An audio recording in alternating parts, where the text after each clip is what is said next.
just like we do. Two crazy fools just breaking free. No, it don't matter what we've been told.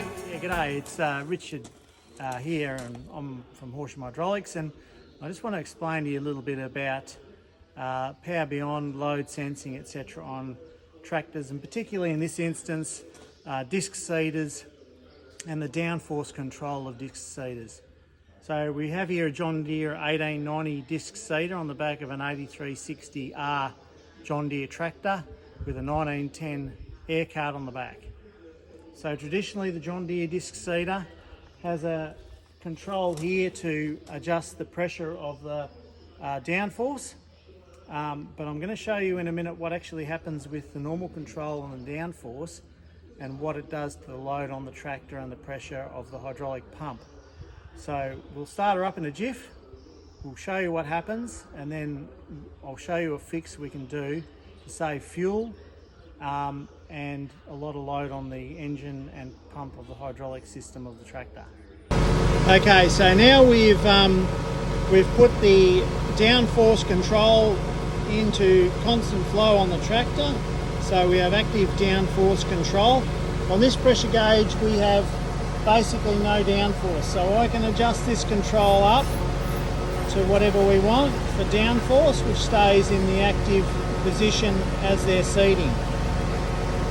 But what you'll notice here now is on this pressure gauge is what is basically coming out of the tractor from the SCV remotes of the tractor. So they put it in constant flow, and as you can see we have basically what maximum pressure is on the tractor. In this case it's showing 2837 psi. But what I'm going to show you is that hopefully we can get both in the same picture here. As I increase the pressure on the downforce, the pressure on the input of this valve from the tractor is basically remaining steady. So it doesn't matter whether we have 1500 psi in that gauge, it's still maintaining 2800 psi on the gauge, on the inlet. So this means that the tractor is sitting on high pressure the whole time they're seeding with it in this mode. So it doesn't matter whether you have it down at, let's put it on 500. So we're sitting on 500 there on that pressure gauge, 500 psi, and we go over here and it's still sitting on 2835. So it's a lot of extra load, a lot of extra fuel consumption that is not necessary, and also heat as well. So we'll change over to a valve I've designed, and I'll show you the difference in the operation of the system. Okay, so now we have just installed the power beyond or load sensing valve on the disc seeder.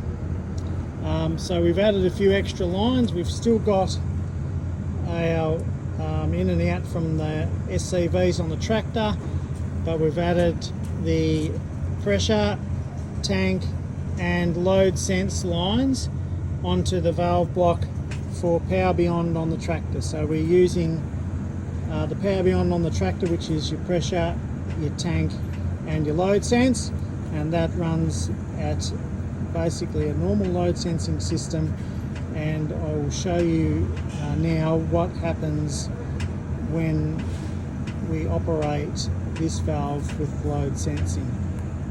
So we've got our pressure gauges set up now on the new block. The pressure gauge to the left is showing what our downforce pressure is, and the pressure gauge to the right is showing what our pressure is. So we'll watch what happens in the working conditions. At the moment we're in raise. We'll now lower it down into load sense, into the downforce reduced pressure. There we go, down we go. So at the moment I've got that set at 1500 psi on the left gauge, and it's showing 1800 on the right. Now watch as I reduce the pressure down. So the downforce pressure will go down to 1000 psi, and you can see the pressure gauge on the basically maintaining the same pressure. So as we go down in downforce pressure, so does the main system pressure. So therefore, we're only using the pressure we need to run the downforce, rather than having it on high pressure like the original valve. And you can see that it only pumps out the required pressure according to what you need, rather than going to full system tractor pressure.